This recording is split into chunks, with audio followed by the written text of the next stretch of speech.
Greek word டீனியோஸ் R dinos அப்படின்னு சொல்லிட்டு ஒரு வார்த்தை. அதுக்கு அர்த்தம் வந்து டெரிபிள் அப்படின்னு சொல்லுவாங்க.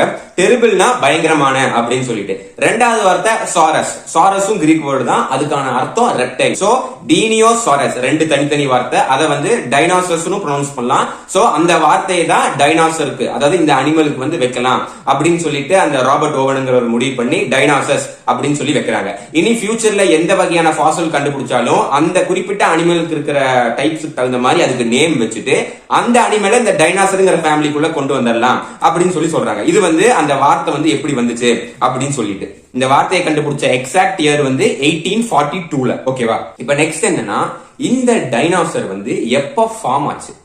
இந்த டைனோசர் ஃபார்ம் ஆகிறத பொறுத்த வரைக்கும் வந்து பாத்தீங்கன்னா அது ஃபாசில் ரெக்கார்டை வச்சுதான் சொல்லுவாங்க.